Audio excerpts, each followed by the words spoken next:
Neighborhood Board, November meeting to order. Today, Wednesday, November 20th, 30 p.m. Thanks everyone for joining us. Oh, up here. Sorry, hopefully folks can hear me.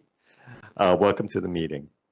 So the first order of business this evening for our board is we do have a vacancy in Sub-District 2, which is generally the Wilhelmina Rise area. Are there any volunteers in person or online to fill this vacancy? All right, seeing no hands or volunteers at this time, we will defer that to our next meeting in January. Okay, so we're going to move on to the city and state monthly reports. First off, we have the Honolulu Fire Department. Is someone from the fire department on?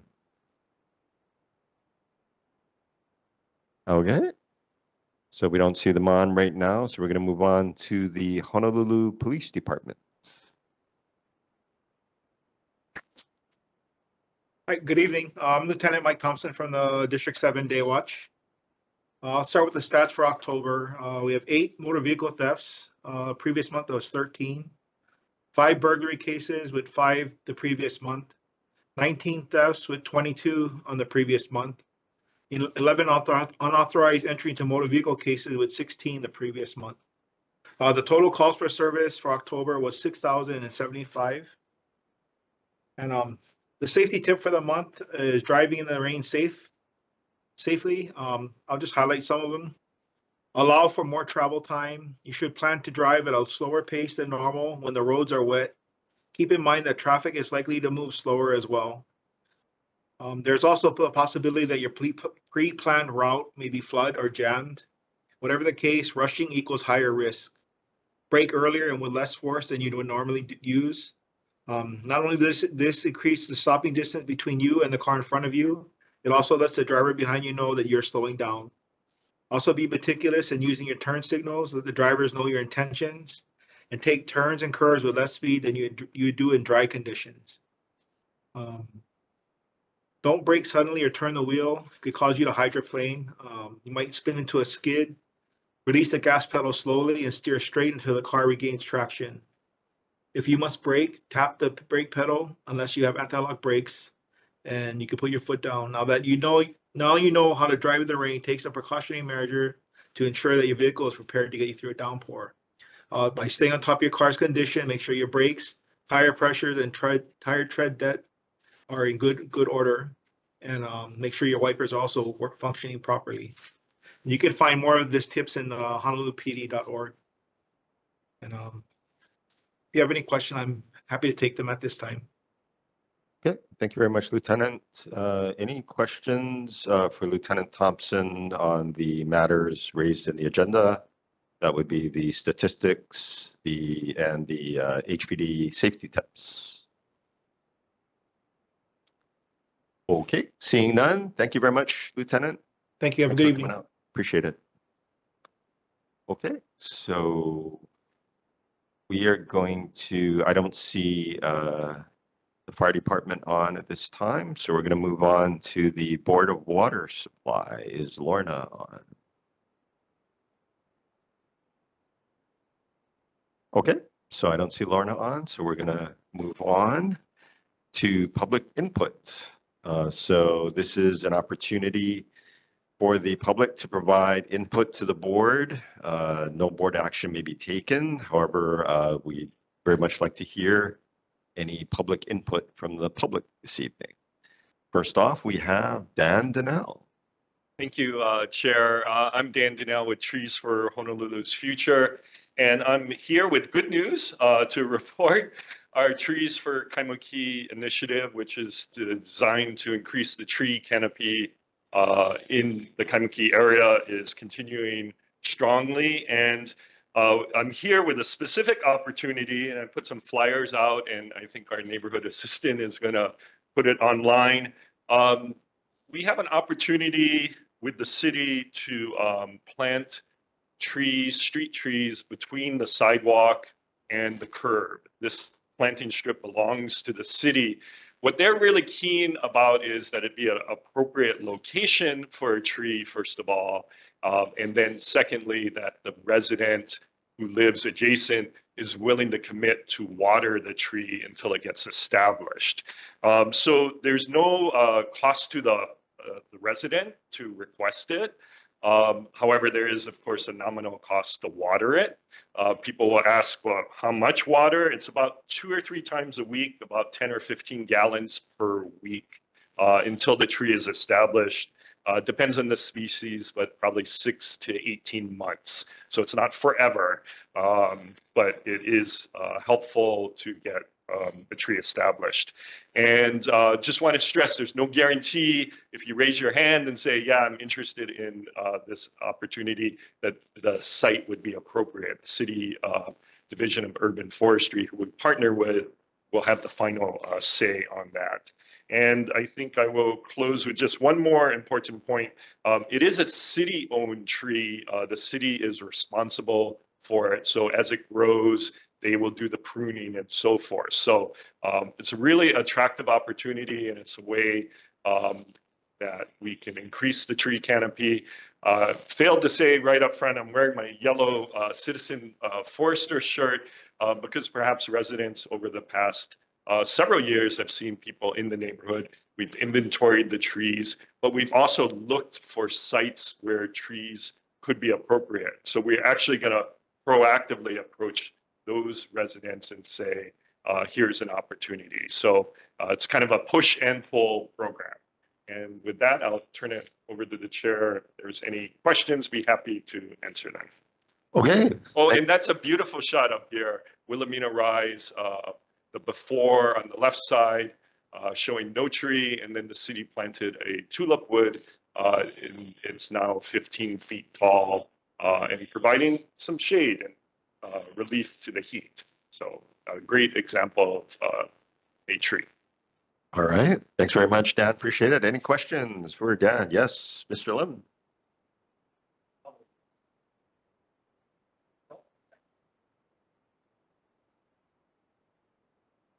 So the question is, if you don't want a tree in front of your house, you can say no. You can, and this is not trying to force it on anyone. You know, the city could still plant it, but they're not going to because they don't want to have someone upset about the tree. I'm not going to get into the argument. I'm just saying they'll take your word and not plant the tree. Oh, yes, that's exactly what I'm saying. But I'm also, the city is not running around looking for opportunities. They're just responding if people want it. So nobody's forcing you to do anything. All right. Thank you very much, Dan. Any other questions for Dan to know? All right. If not, Sorry, Chair. do we have a question? Okay. Oh, hi, Becky. Yeah. Go ahead. Yeah, sorry. I'm kind of half here. I'm sick, so it's probably I'm be glad the you're only. staying away from the Yeah. meeting, Becky. Yeah, well, I don't know. Once I started with the Zoom thing, it's just a lot easier, I've discovered. But it's good to see you, Dan.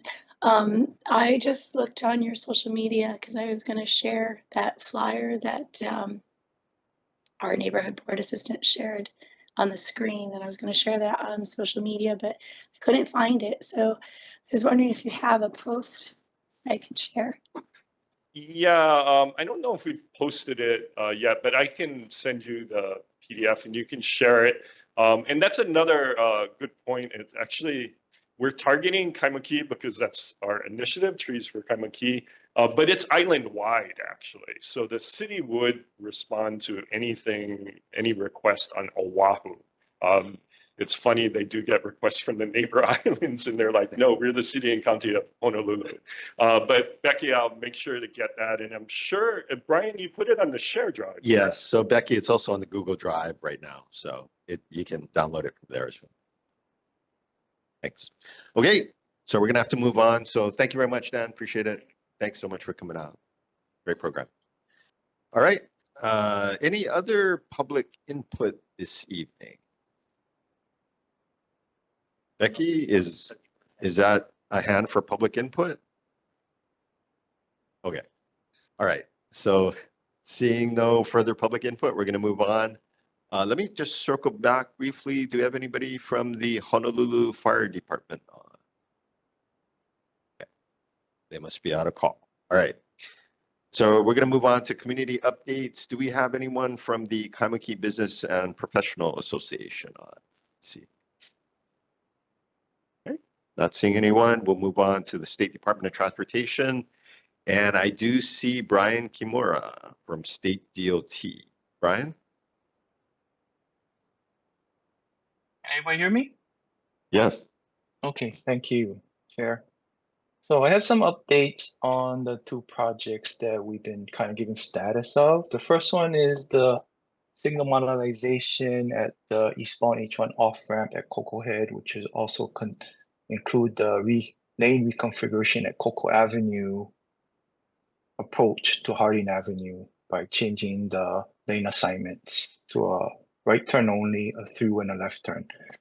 So it was advertised, this project was advertised on October 14th. And bids are open last week, Wednesday, November 13th. So right now we are in the process of evaluating two bids that was received for the project to make sure all the requirements are met. And if everything goes well, we're looking at contract award in January 2025 and somewhere March, April, start of construction. And this project is looking at just under 1 year of construction or 11 months. Any questions on that project? Any questions for Brian on that? Brian, quick question. So on that project, any lane closures planned or any temporary Yes, so closures? Okay. in general, we allow the contractor to close one lane. And at some point, they may have to close the ramp down if you know they have to put in the new power lines and all that, power conduits. But in general, they should be able to do it with just one lane closures. Okay, thank you. And the other project I have is the guardrail and shoulder improvements on the H1 from Kapilani to Ainakoa. One particular addition the neighborhood board requested was extending that guardrail along the westbound off-ramp down to Wailai Avenue. And that project was advertised last month, November 11th, and is scheduled to open bids next month, December 4th. Oh, right now it's under advertising for bids. Any questions on that project? Any questions? Sorry, Paul, go ahead. Estimated start, you said, I'm sorry? So this one is going to open bids next month. And if everything goes according to general schedules, then we're probably looking at if all the bids come in and not significantly overbid or all the bid documents looks okay, then probably contract award in February of 2025 and start of construction probably in the summer. And this one is going to be more significant because it's quite a bit of work on the new bridge rails and all that. So they're looking at a little over 2 years for this project. Laurie, did you have a question? Yeah, is this the one coming off the highway onto Wailai? Right? The one I Yes. was involved in, right? Yes. That one. Okay, great. So the guardrails are going to go in, and I was wondering if you can put a big ass 25-mile-per-hour sign that I saw at Wilder. I thought that was so cool. You know, a real big one. We can look into that. Hopefully, if we can fit it. Yeah. Okay. Good job. Okay. Yeah, thank All right. you. Okay, any other questions for Brian on that project? Okay, Brian, anything else? No, and if anybody else had anything else, I'm open to receiving any concerns and questions. Okay. Any other questions for Brian Kimura, State DOT? Okay, seeing none. Thank you very much, Brian. Very helpful. Thanks for all the updates. Appreciate it. Thanks Great. for all the work on that. Thank you. Okay, so we're going to move on to the presentations and discussions this evening. So first off is the Hawaii Bicycling League. And great to hear our monthly presentation from Eric McCutcheon. Eric. Excellent, excellent. Oh my goodness. Thank you, thank you, thank you. All right. Yes, so we have been talking about micro mobility over the past 2 years or so. We are all extremely knowledgeable now about how to get around without having one person in one car going 1, 2, or 3 miles, 1 or 2 or 3 miles, but lots of other ways. But there are some problems. There is a dark side. And there are some superheroes here to help. So on the screen, you see a lady on the left. That is, yes, Council Member Val Okimoto. Very good, audience.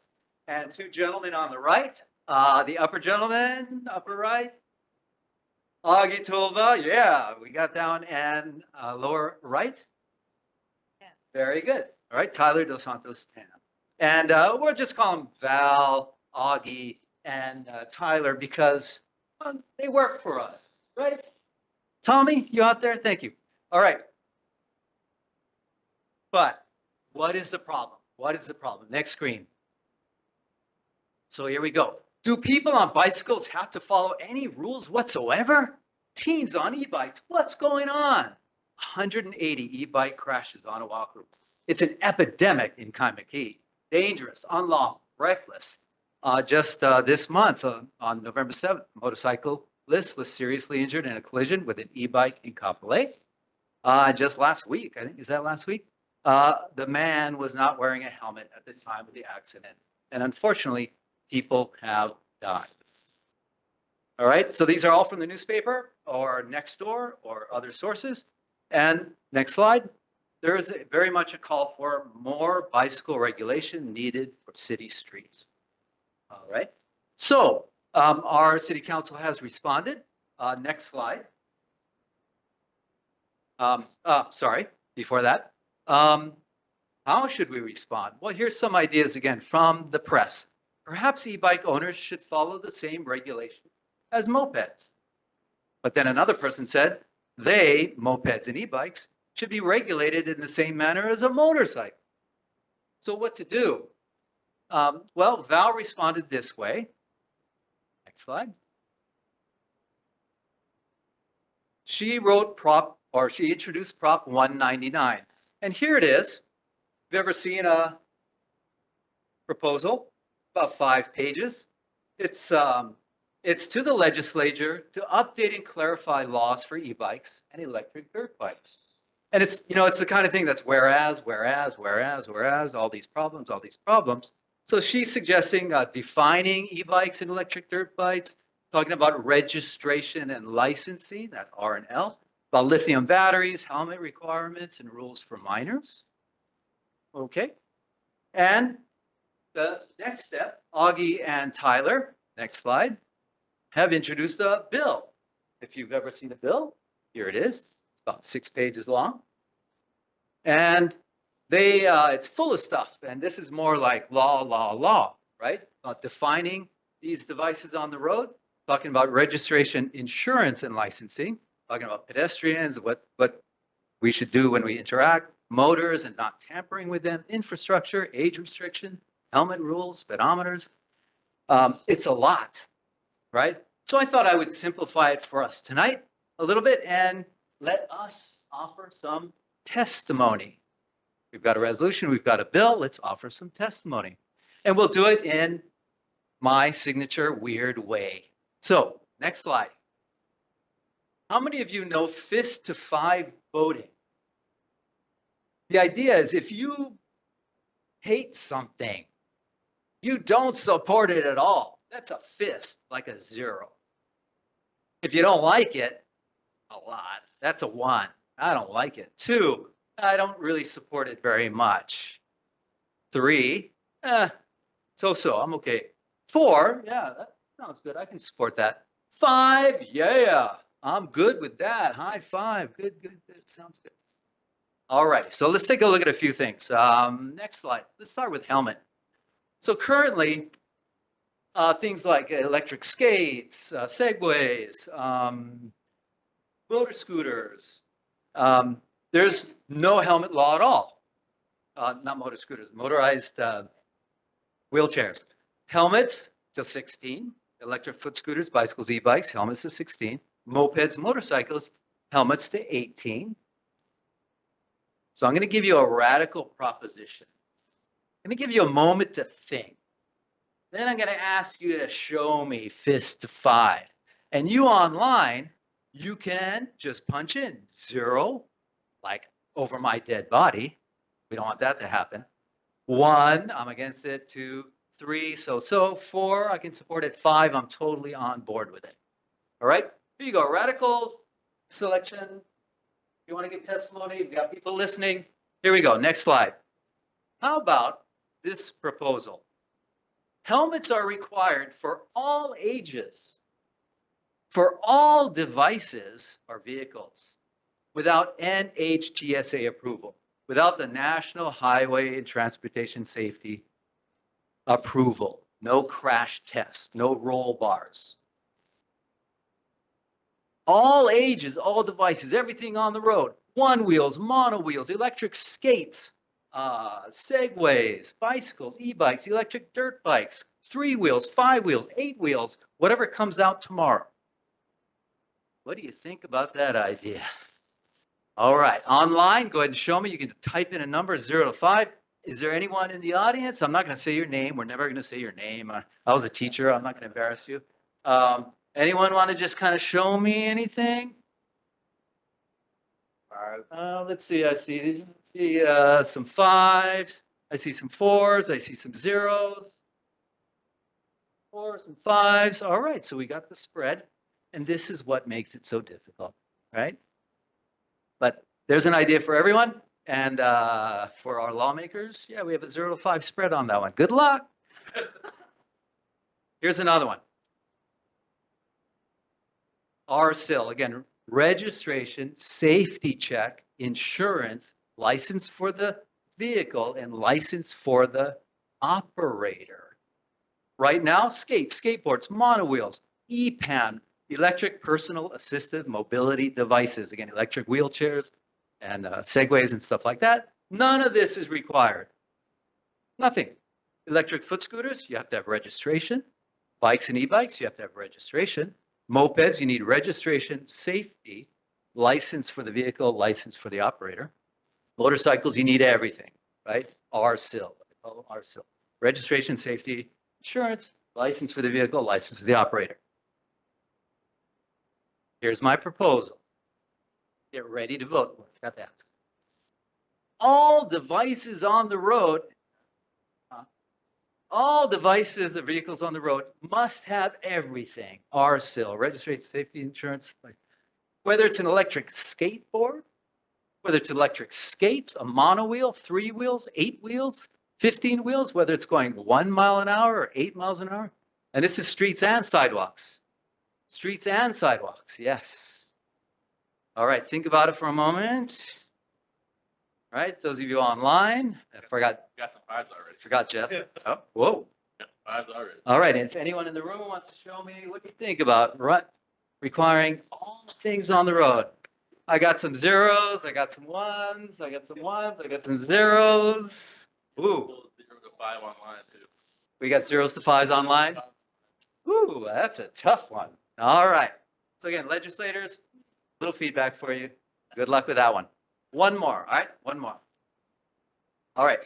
Where can you buy these things, right? I mean, this is where we started with people asking me, you know, hey, can those 1 wheels be in the bike lane and bikes be in the regular lane? So again, EPAM, these electric personal assistive mobility, segways and electric wheelchairs can be on the sidewalks legally up to 8 miles an hour. bicycles, e-bikes, and mopeds basically in the bike lanes unless they can go the speed of traffic. Motorcycles can take the full lane. All right, that's the current. Then I'm going to throw out a radical proposal that you legislators might want to think about, and us here will think about. Next slide. Everything can be on the street and sidewalk. Everything. Just keep to the right. Slower, right. Electric skateboard, wheels, 5 wheels, 8 wheels. Faster devices to the left, slower to the right. Think about that. Online, go ahead and send me your votes. Anyone in the room? 0 to 5. I see some zeros. I see some zeros. I see a lot of zeros. I see some 3s over here in the room. 1 to 3 online. We got 1 to 3 online. Oh my goodness, little unpopular.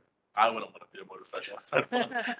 All right, just food for thought. 2 things. Again, how difficult it is to write law, and how difficult it is to get a consensus. But lots of good ideas out there. Thank you, Val and Augie and Tyler, for pushing these safety, especially safety before Christmas is what their goal is, get new law for the e-bikes. But remember, until it happens, our main rule here, especially for us on Island, we all have the right to be safe on our roads. So please share the road and operate your device, your vehicle carefully. Thank you. All right. Thank you, Eric. Appreciate it. Yeah. So we're gonna move on this evening to the discussion and consideration of a resolution urging the Department of Transportation Services and the City and County of Honolulu to address the safety concerns of the newly installed bus route 200. So we do have a resolution that has been posted to the Google Drive. Hopefully the board members have had an opportunity to take a look at it, but it does describe, and it is on the screen, the situation regarding bus route 200 and the concerns of the residents in the area with respect to the route and issues relating to the route that have been brought before the board, I believe in the last couple of meetings as well. So I will open it up to discussion at this point. I did want to note that I did receive a petition that says the following persons represent individual households that support the resolution urging the Department of Transportation Services and the City and County of Honolulu to address the safety concerns of the newly installed bus route 200. And we urge the members of the Kaimuki Neighborhood Board to pass this resolution. Looks like there are 56 households, and I'm not going to count them, but looks like over 100 residents signed the resolution. So if any other board members would like to take a look at this, I have this here. So I will open it up for any discussion. Anyone from the community wish to make any comments?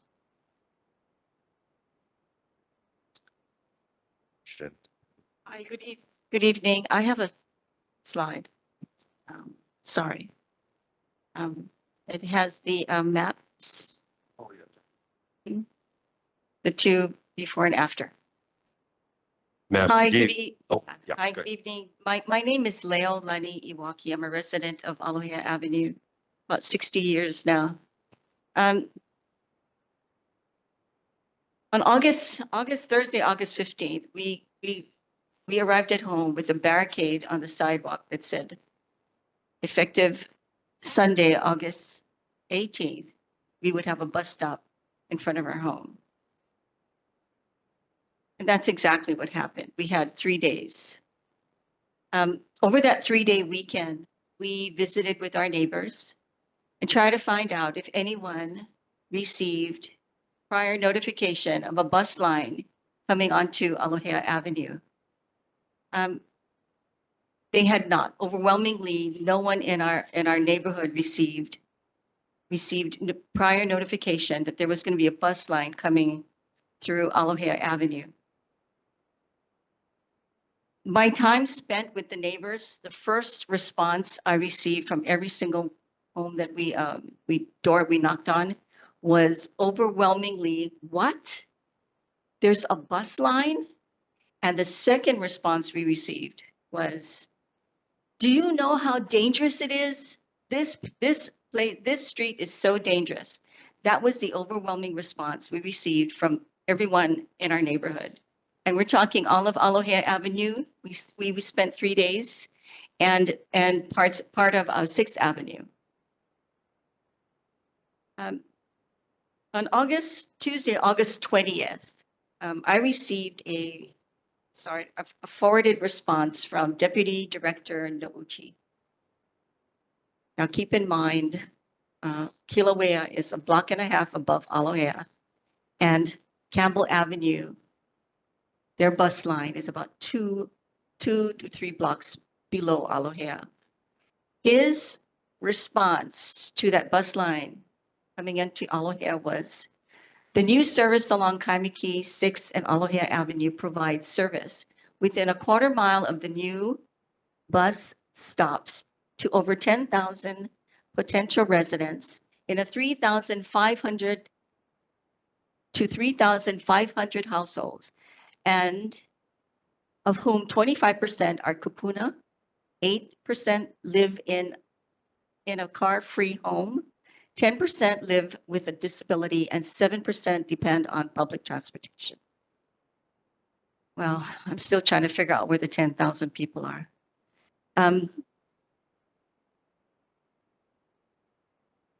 We are not anti-bus, but we truly believe that in any event, when anything happens that you either replace or remove a bus line, there should always be met with community input, especially because it impacts everyone along that either newly bus line you put in or the one that you're removing. But it does impact every single person and not just where the bus stop is going to set. Yeah, so anyway, could I get the next slide, please, with the man? So this is what we have. This is across the street from where we live. Here's a man sitting on this, there's no sidewalk, sitting on the street in his wheelchair. What this bus line has done is brought kupuna, the disabled, and kids to a very fast-moving trafficked street. So this really makes no sense. Anyway, Mauka on Aloha have no sidewalks. Makai on Aloha has no ADA on the corners. There are 2 hills or dips on Aloha Avenue that are blind spots. So you cannot see the bus or cars approaching on either way, either approaching it from the top or coming from the bottom. It's just really very, very dangerous. Again, this concern is bringing the kupuna to a busy street and the disabled. So anyway, this is really we wanted to address, and also the loss of bus route 9. That 9 brought a lot of people onto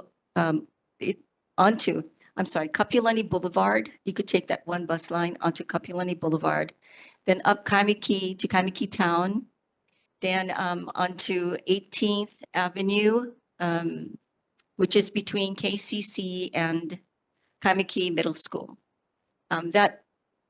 That no longer happens. We have a different bus line. If you look at the last slide, take a quick look at that one again, the prior slide. There's a before and after. So the green line shows you where it used to take the people. The green line on the left, the before, and then on the right where it's going now. They gave us bus route 7, which is the pink line. That's what they did. And then brought in a bus line in between 2 already established lines, which is Kilauea and Campbell Avenue. That's on the right. So thank you. Great. Thank you very much. Anyone else wish to make comments on this resolution? Start. You have a hand online as well. Daisy online. Okay, yeah, why don't we take Daisy first? Daisy, go ahead. All right, thank you, Chair. I agree with the person that spoke before me. She has a lot of information. I've ridden that Route 200 several times. The only time you're going to see passengers is when people go in and out of Palolo Valley, which they really need. Otherwise, from Wilder Avenue all the way through Waikiki around Kapilani Park, you can count the number of people on one hand. It doesn't make sense. Like I said, I live in Kapahulu. If I catch the bus on Waialae, I can get to my house in 3 to 10 minutes because that's how little passengers there are. I would suggest back to Route 9S, which made more sense because a lot of people, if they need to, they can expand it to go all the way to the transit station and then from there go all the way to Palolo Valley and back, if that is a better route. I've seen many years ago, the city had a workshop about bicycle routes. Chris there was with DTS at that time, and I saw that there was a route that was between Palolo Valley going through Kapahulu to Waikiki. And I think that's what this bus route 200 is doing, which makes no sense because very few people use the route from Wailea Avenue to Waikiki and back. You can it doesn't make sense. So Route 9 serves a lot of purpose. A lot of people catch the 7 to go on Kapilani, to go to Kahala Mall because it's going to go on Kapilani Boulevard. Number 9 is another route which should be restored.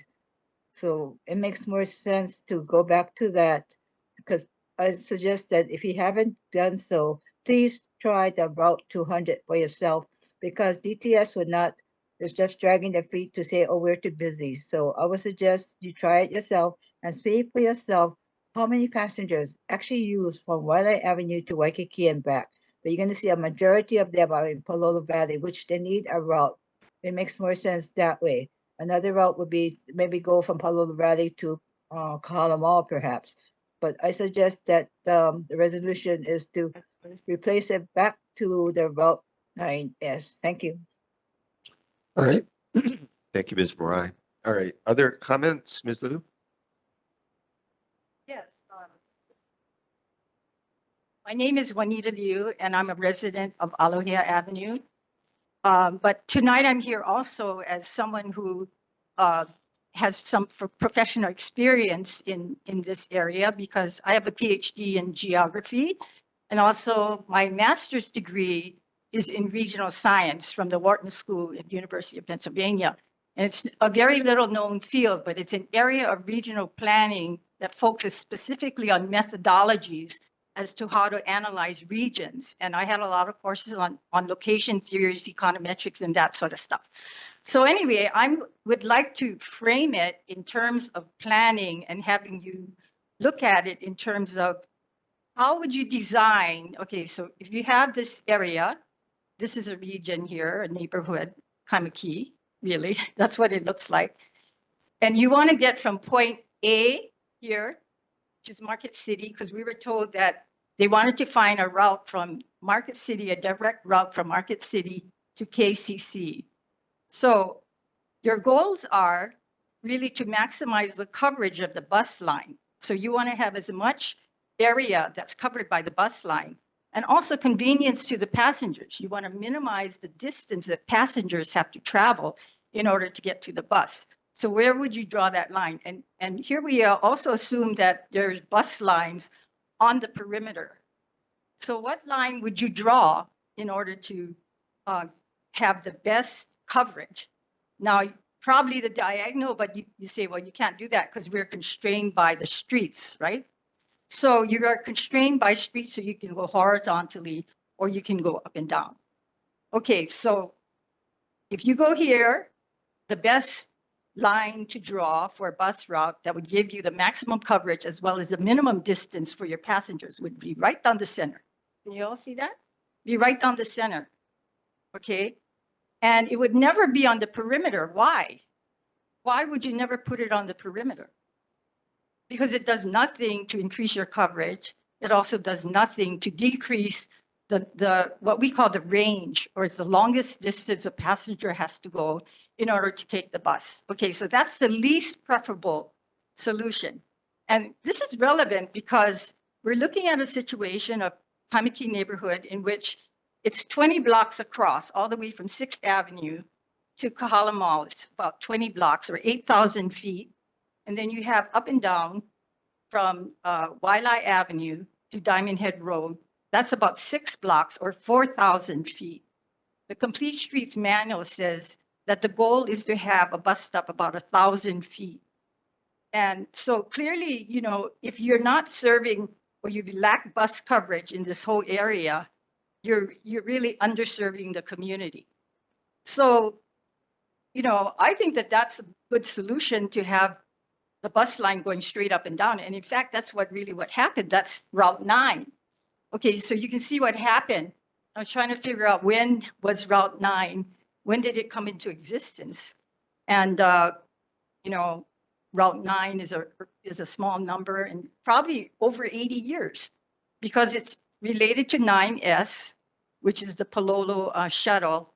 And Palolo School was started in 1921, and really Palolo housing was after World War II. So we're probably looking at an 80-year run of having Route 9. And another part of it is, what are the key destinations along this route? So we have Market City, but we also have the Kaimuki Shopping Center. We have Kaimuki Town. Kaimuki Town is very important. And in looking at the Kaimuki Business and Professional Association, they're concerned about their development, because basically they're in competition with Market City and Kahala Mall. And so we in Kaimuki, and I grew up in Kaimuki Kapahulu, want to see that area thrive. And then, so the bus Route 9 turned on Pocohead Avenue, along Poho Avenue, then down 18th Avenue. And I just drove that route today. And it really makes sense, because it's a very safe route.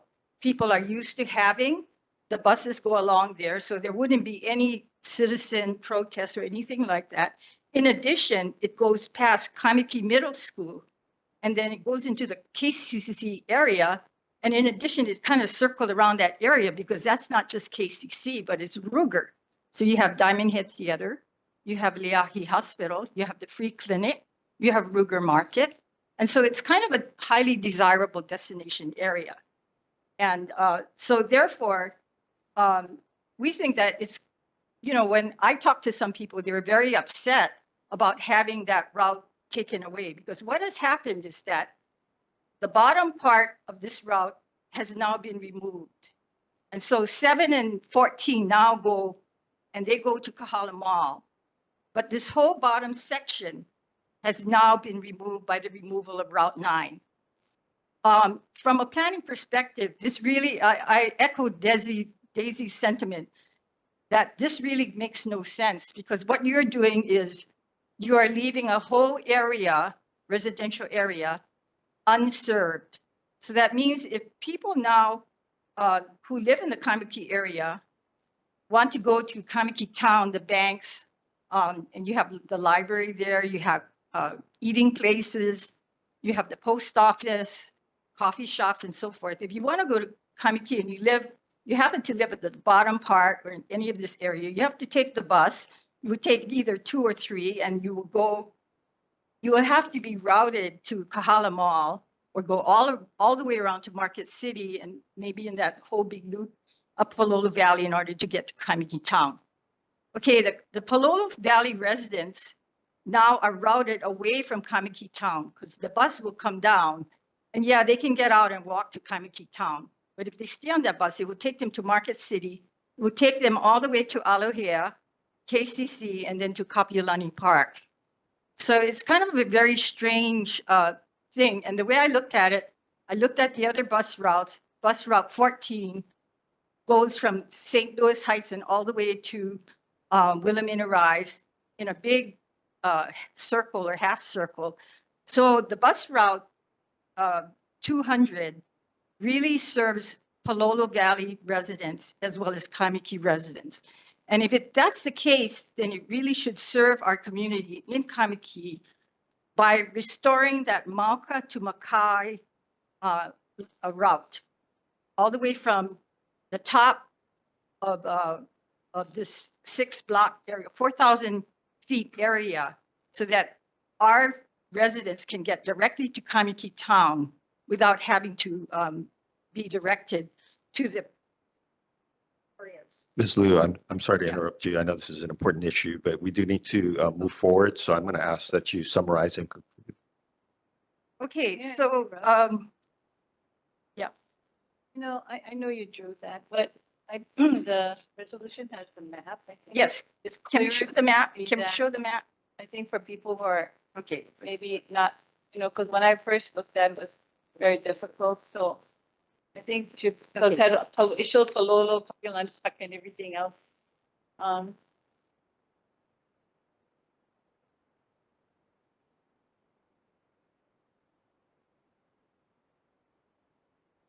Okay, there you go. So what we have here is the red line, which is going through Alohea, which is right on the perimeter between two other existing bus routes. And the middle area is, that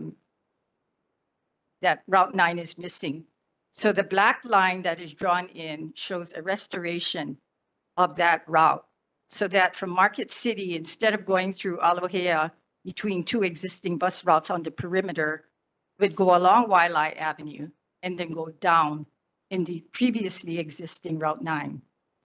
And we feel that that would be a much better route serving the community, providing access to Kaimuki residents, as well as people who wish to come into the area. John Rampage, for example, at Diamond Head Theater is extremely inconvenienced now by having to take several buses and taking over an hour to get to Diamond Head Theater, previously taking 25 minutes. So these are the kinds of examples that we're hearing about by the loss of that route. Okay, any questions? All right. Thank you, Ms. Liu. Mr. Lam, go ahead. Yes, go ahead.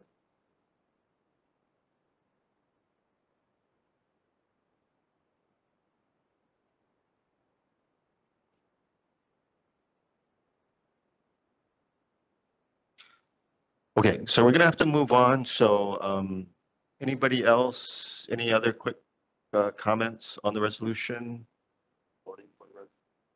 If not, I'll entertain a motion to adopt the resolution urging the Department of Transportation Services and the City and County of Honolulu to address the safety concerns of the newly installed bus route 200. Is there a motion? Okay, Paul moves. Is there a second? Second. Okay, Pua seconds. All right, any further discussion by the board? Or any questions from the board? Okay, I don't know if it was to move or make a motion or second. okay. Yeah, I think Becky lowered her hand. Okay, if there are no questions, we will move to a vote. Is it a roll call vote? Okay, so we'll go ahead and do a voice vote. All those in favor of adopting the resolution, please say aye. Aye. Aye. Okay, any opposed? Any abstentions? All right. The motion passes and the resolution is adopted. Thank you very much. Okay. So we're going to move on to the discussion and consideration of resolution urging the legislature to adopt good government reforms. And as in the past, I will be recusing myself from this particular agenda item. So I will hand the gavel to Paul Ho. Vice Chair Ho. Okay, good evening, everyone. So this has been an item that's been on the agenda for a number of times now. I do want to give everyone an opportunity. Has anyone have any questions about the resolution itself? Do we need to reread it? It was amended at the last meeting. I think it was talked and discussed. It was not voted upon at the time because we did not have forum. But I'm going to make the assumption, but correct me if I'm wrong, that everyone that has an opinion has either one, voiced it, shared it, or given it to in testimony. Yeah, this has been on the agenda for 2 or 3 meetings. But as Brian was saying, this is a discussion and consideration of resolution urging legislature to adopt good government reforms. That is basically the overall title and name of the resolution. Okay? Okay, so again, Excuse me, yes. sorry, Hey, Chair. Becky. I just wanted to remind people, or if they weren't aware, the contents of this reso were like significantly changed in ways that I felt comfortable no longer recusing myself. So just so people are aware that if you want to take a look, that the contents are different, but the impact is such that I think myself and maybe some of the other people who did recuse themselves wouldn't have that problem anymore. So I just want to offer that maybe as a, comfort to some who recused themselves before. But that's my reading of the new version of this resolution, and I'm supporting it. I encourage other board members to do the same. Thank you. Okay, thank you, Becky. Jeff, do we have the resolution we can show on and we can at least give people a visual if they weren't as familiar? As we get older, our memories are not what they used to be. So we're going to take just a moment and glance through. I do want to go down to the therefore section of that so that people have a chance to kind of take a look, see. And this is basically the main meat of the resolution itself. I think it's up one. It says draft, amended draft. There you go. Okay, so as you may recall, there's a lot of whereas. So basically this lays down the back and the history of that. We're going to cheat and scroll down to the therefore. There's one therefore with a number of items below that. Can you scroll down, sir? Yes, so therefore, so you see there's 1 through 7. I'm going to highlight just the ones and I'm going to paraphrase. Making sure that each committee shall make all of its testimony it receives immediately available to public. Each committee should approve the chair's decision of bills to be heard. A committee shall not use deferrals as a means of hiding committee member positions on that, etc. So everyone that's online can hopefully see what's on the screen. Again, I don't want to take the time to read because I'm making the assumption. Again, correct me if I am wrong. If we need to talk and go through this, we will. But those people in the room can see the screen. Those people online can see their computers. I want to open it up for people in the room firstly to keep it organized. Are there any questions or discussion at this point for people in the room? Okay, hearing the crickets have that. Do we have anyone online that have questions or comments or concerns they wish to raise at this time? We're pausing to give everyone an adequate time to respond and hearing none. That being said, I would like to call upon the members of the board if they would like to make a motion to put this resolution up for a vote. I just wanted to comment. It looks good to me. It's just that I'm on a commission that does involve in the legislature at times. So again, I have to recuse. Okay, Yeah, so sorry about that. no problem. That being said, I am going to check with our member board assistant to make sure we have forum being, do we have enough qualified and not recused members that we can actually vote on this resolution?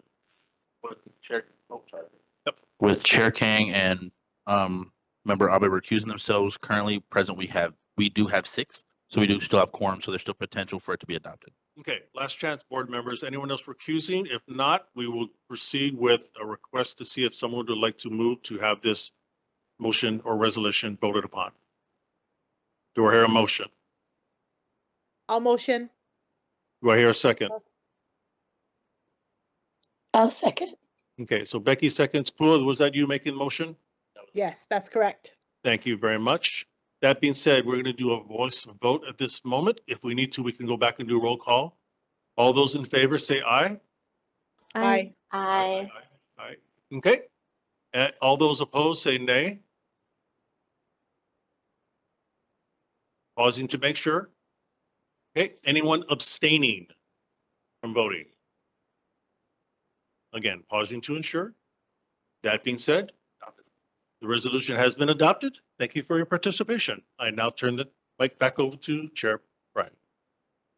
Thank you very much, Vice Chair Ho. Appreciate it. Okay, so we are going to move back up the agenda to the Board of Water Supply report. Lorna, are you on? Yes, hi, everybody. Good evening. Sorry, came in the middle of this meeting. I have a very quick announcement.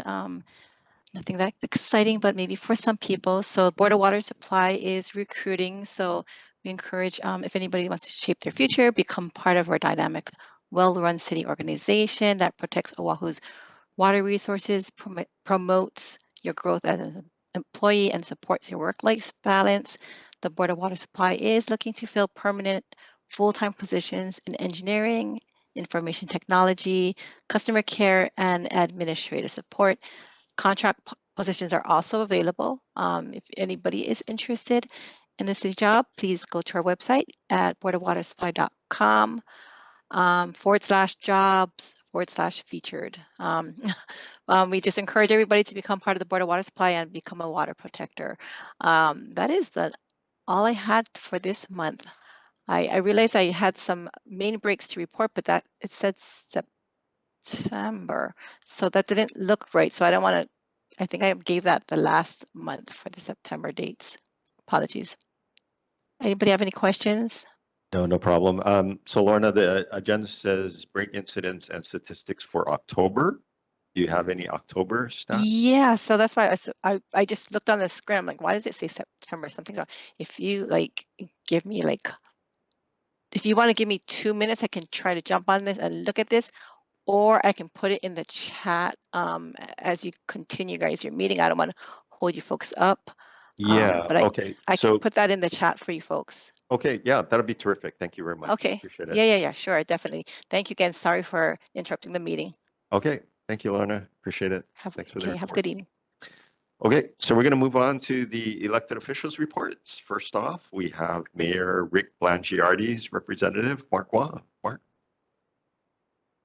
Good evening, everyone.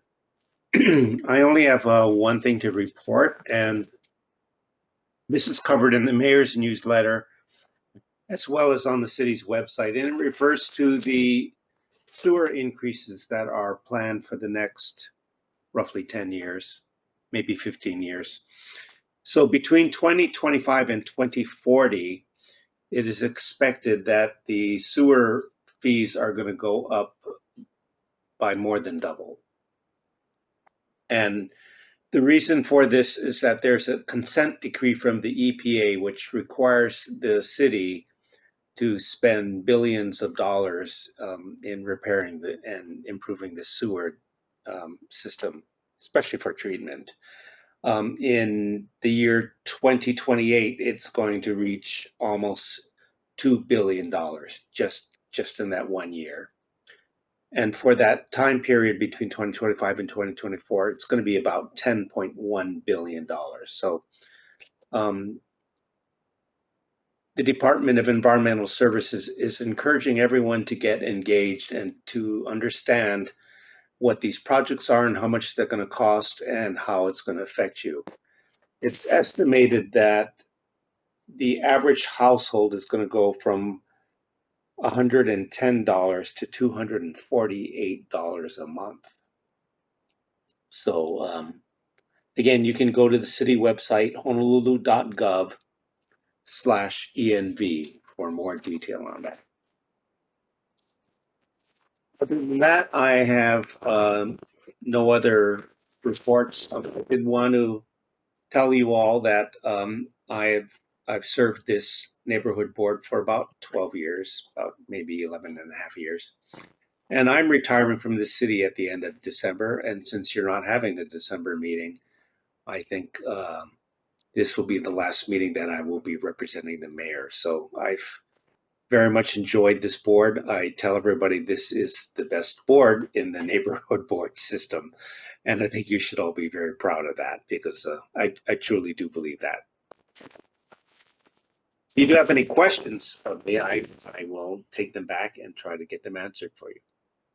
So Mark, before I open up to questions, I did want to say on behalf of the board and the community, thank you very, very much for all of your years of service, not only to the city, but to the board and the Kaimuki community, we have very much appreciated, your regular attendance at the meeting, your responsiveness, and your initiatives and your advice to the board and our residents. So we will very much miss you.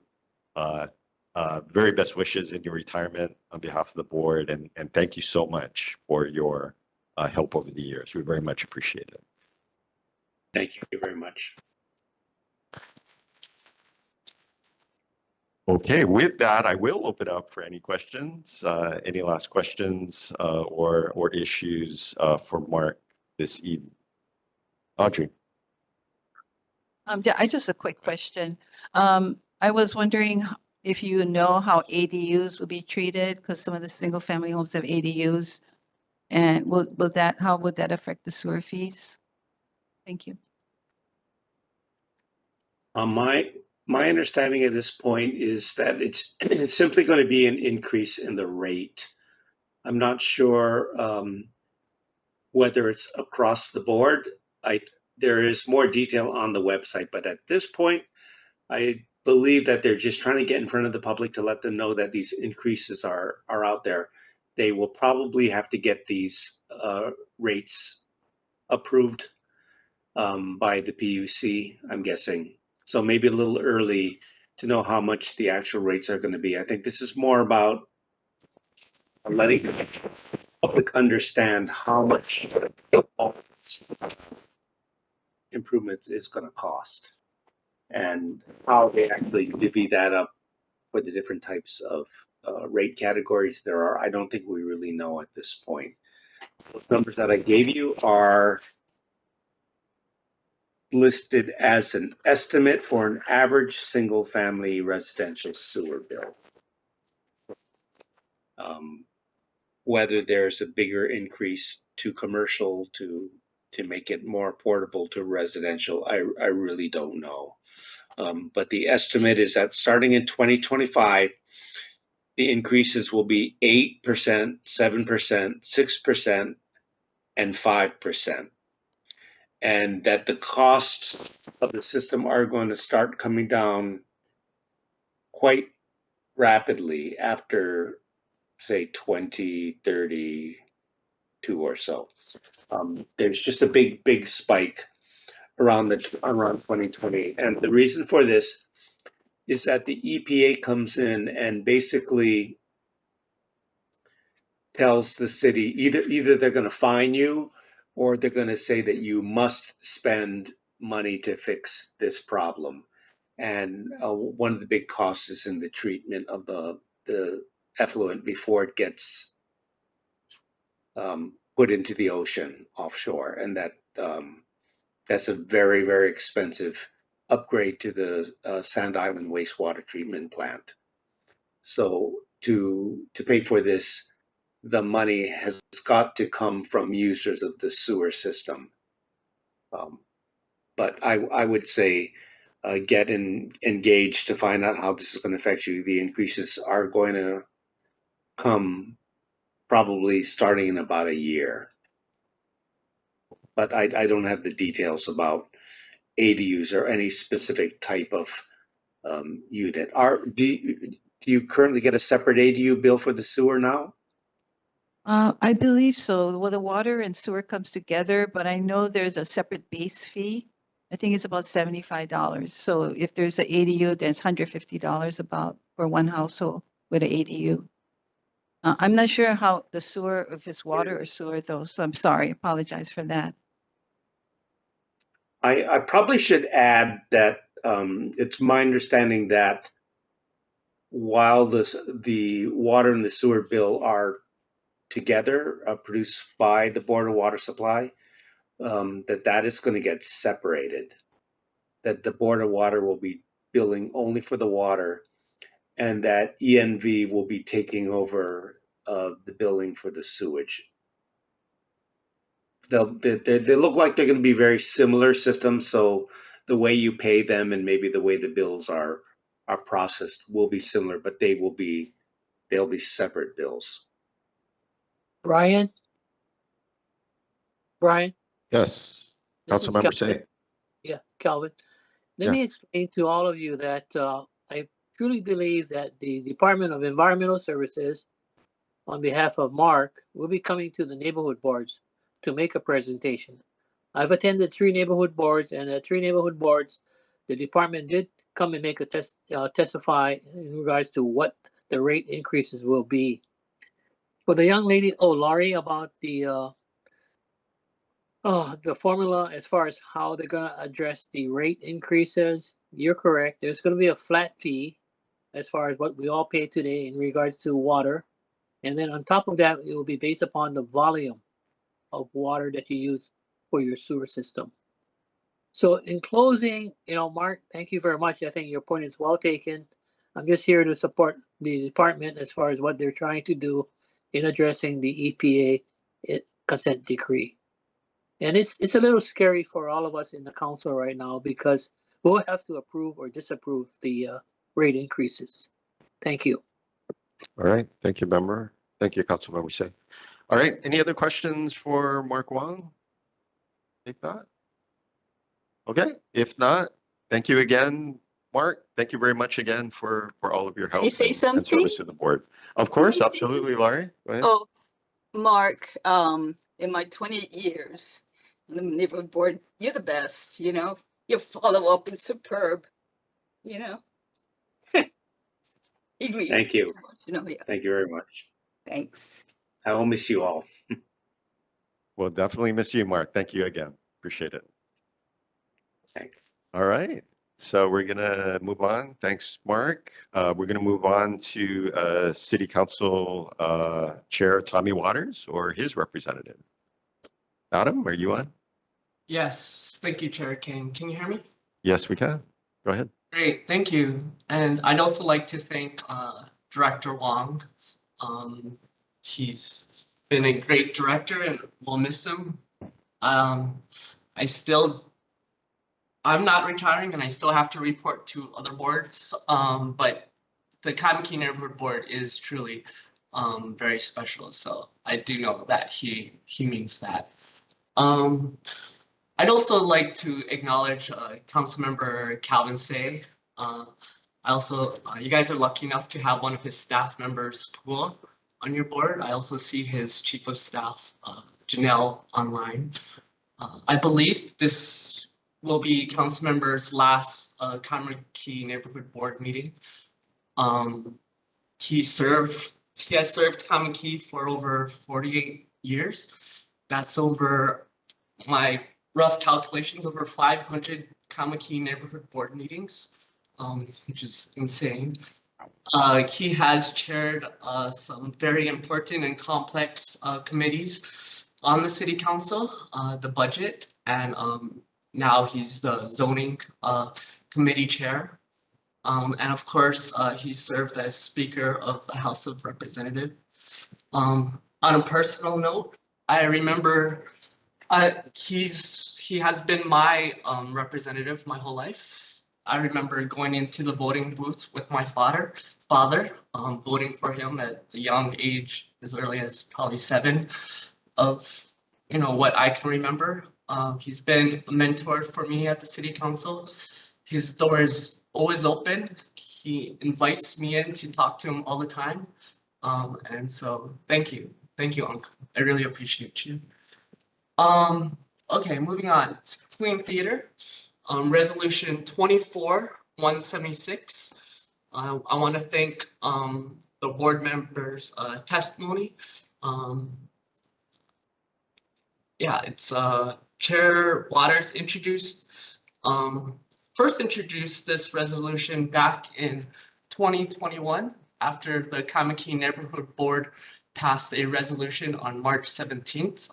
This is while Sharon Snyder was the Kaimuki Neighborhood Board Chair. Chair Waters did want to give the owner some more time to try to restore the Clean Theater. But now Chair Waters has reintroduced the Clean Theater resolution. If passed, it would start the process to start negotiating a purchase of the Clean Theater property at its fair market value.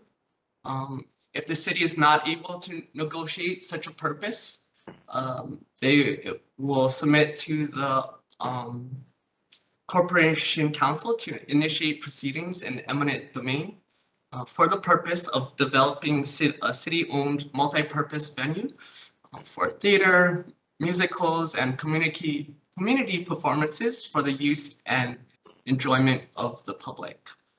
So this will be heard for final reading at the December 11th full council meeting. I'd also like to thank Eric. Well, first off, I'd also like to thank the neighborhood board for their patience on this cooling theater resolution.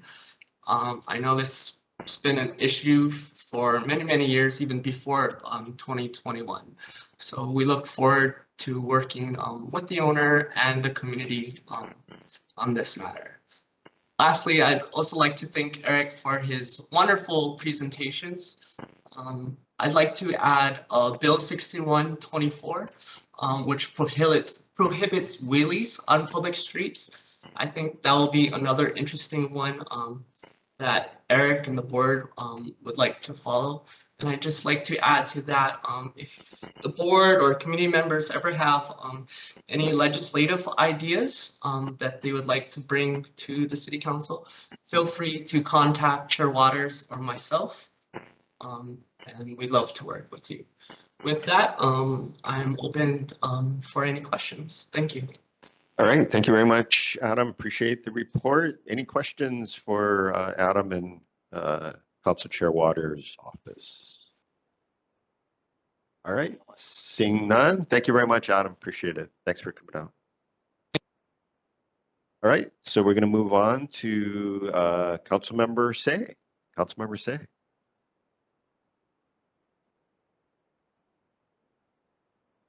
Councilmember Say, are you still on? I'm here. I'm here, Brian. I just want to defer to your member of the neighborhood board who works for me, Pua. Would you like to make the report for us tonight? Pua? Sure, boss, I can do that.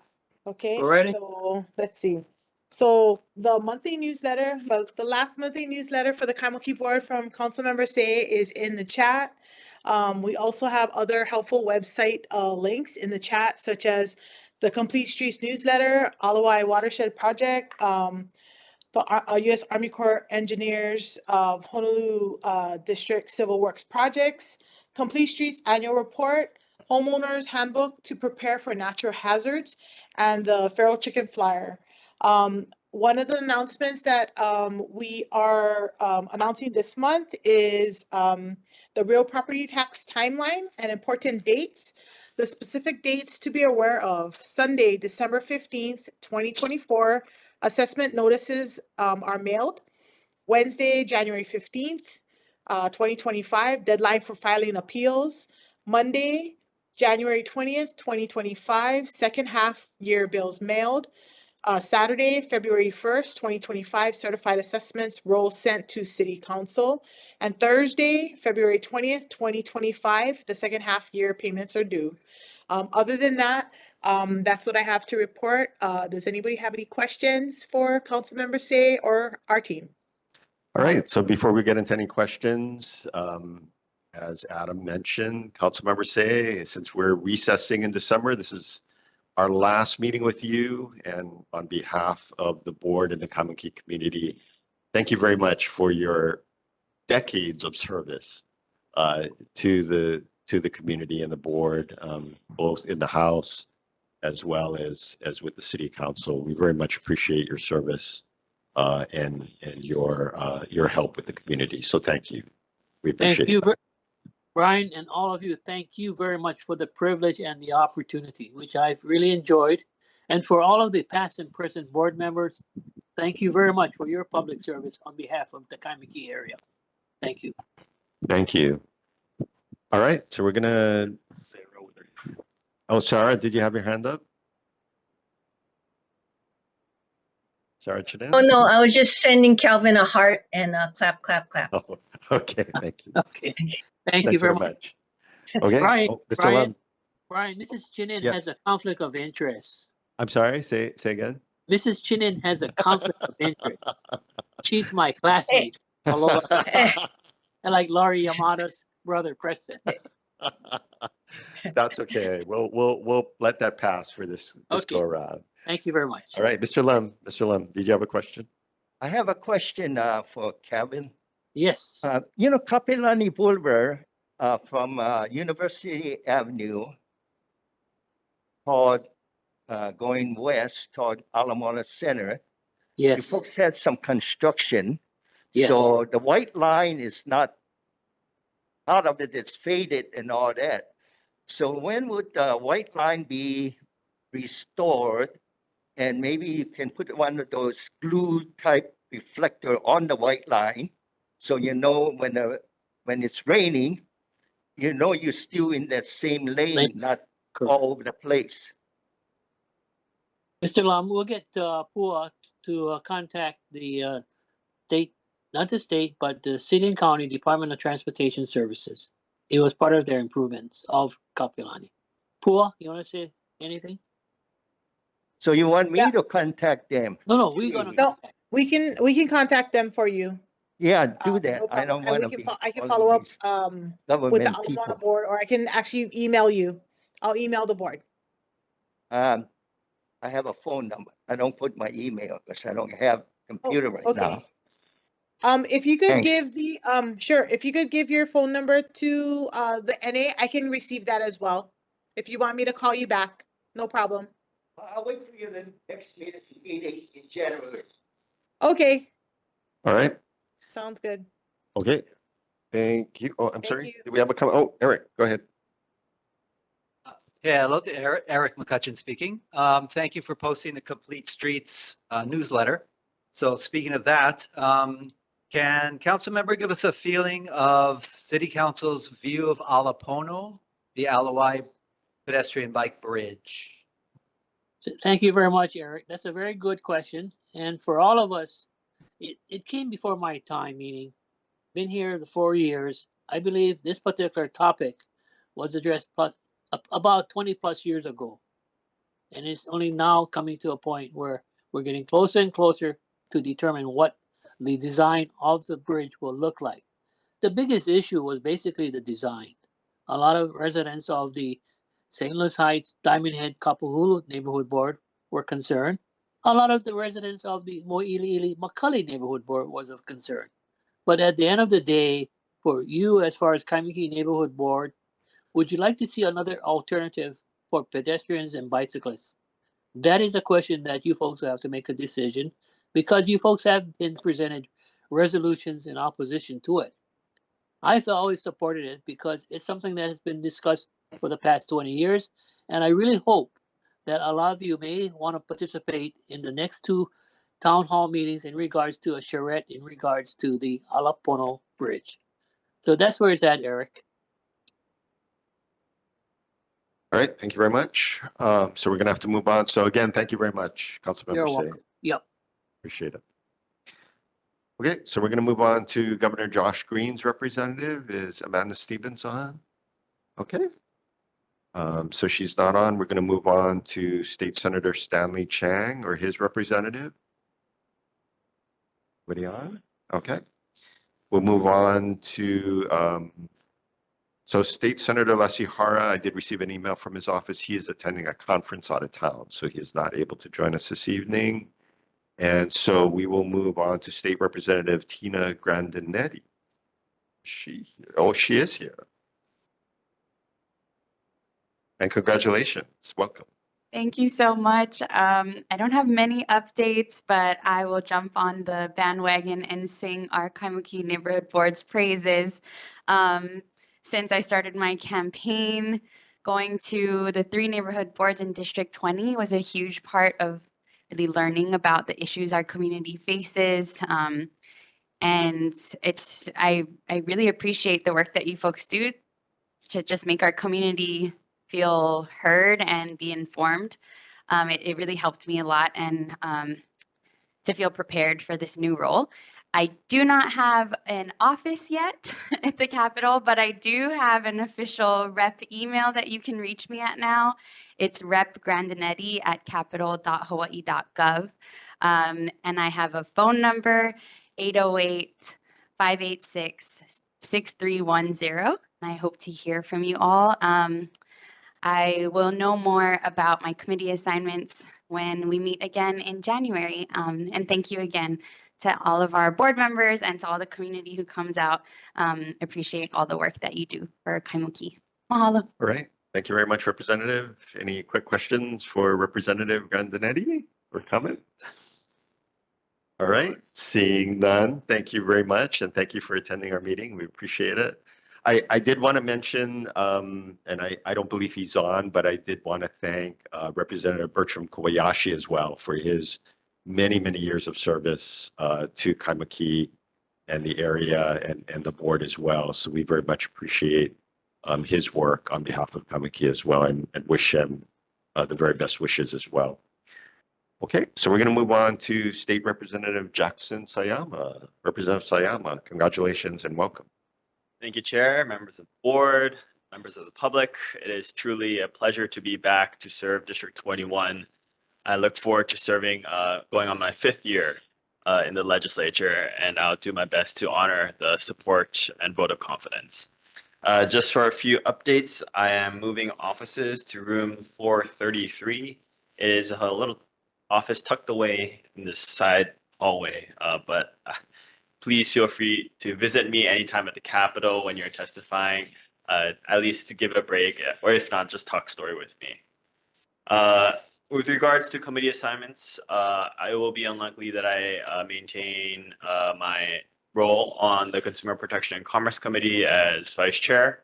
While I think there's going to be a later announcement, probably later this month, I will likely be the new chairman for the Labor Committee. And so I'll be focused on issues relevant to labor, particularly when it comes to civil service reform. Currently, it takes about 6 to 9 months for the state to hire a full-time position. And so obviously that creates a workforce shortage in the state. Other issues that I would hope to be working on as well is introducing legislation on is paid family leave, or some sort of policy that reflects the principles of paid family leave, that we're making sure that working families are taken care of when they have children, when they're trying to take care of other family members or themselves. And so I think that's a policy that I hope to push forward in at least the next 2 years of my term as the chairman. Finally, or at least a few things more actually, for legislation on that note, I will be working on labor issues mostly because of my committee assignment. However, I will be reintroducing bills from last session relevant to our district, including condominium reserve requirements. That's mostly pertaining to the condominiums along Wiley Avenue, particularly Regency Park, as well as sunrise analysis, looking at regulating or licensing condominium management companies that assist condominiums in managing operations on property premises, as well as legislation establishing the pharmacists center. And of course, I think Eric will probably disagree with me on this, the moped insurance bill that I introduced last session. I'll be taking another stab at that, just so that we could continue the conversation around safety and transportation and how we could better those two. Finally, we do have the Kaimuki cleanup, I believe, coming this Saturday from 9 to 11 a.m. at the Kaimuki District Park. That's being hosted by KBPA. According to their social media post, there will be free lunch provided. So if you do have time and are able, please come join us. It'll be a fun day. With that, I'm open to questions. And of course, I'll extend a welcome to anyone to reach out to my office with regards to legislative issues or ideas. So I'll take questions now. All right, any questions for Representative Sayama? All right, seeing none. Sure. Oh, Eric, go ahead.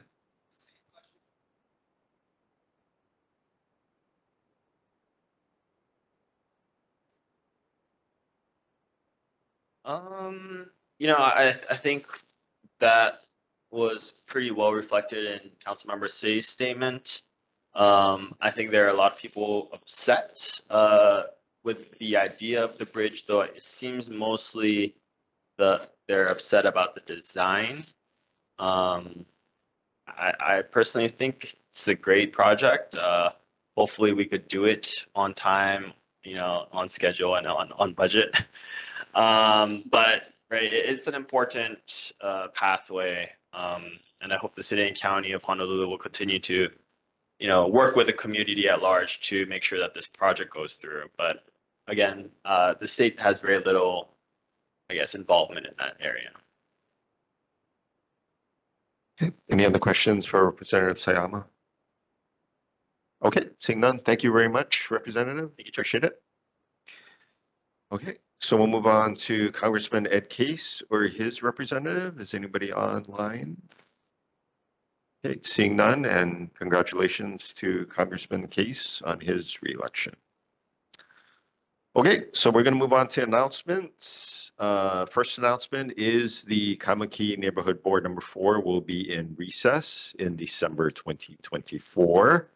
However, the board will be participating in the Kaimuki Christmas Parade on December 5th.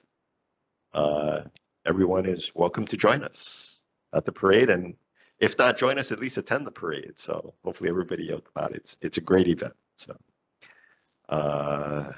So any other announcements from the board? Okay. Seeing none, board business. So there appears to be a couple of issues with the September 18, 2024 minutes. So we're going to defer approval of the September minutes, but we will go ahead and consider and approve the October 16, 2024 written summary of video record. Hopefully the board members have an opportunity to review that. So I'll entertain a motion to approve the October 16, 2024 written summary of video record. Is there a motion? Okay, Audrey moves. Is there a second? Second. Okay, Pua seconds. All those in favor, please say aye. Aye. Okay, any opposed? Any abstentions? Okay, one abstention. Paul Ho. All right. The motion passes and the October 16, 2024 written summary of video record is approved. All right, reports, members' attendance at other meetings. Have any other members attended other meetings? Okay, seeing none. We'll move on. The next meeting of this board will be on Wednesday, January 15th, 2025 at 6:30 p.m. right here at the Kaimuki Public Library and online at WebEx. Again, congratulations to our newly elected officials, and thank you very much for all of our officials and representatives who are leaving as of this year. And with that, thank you very much for attending, and this meeting is adjourned.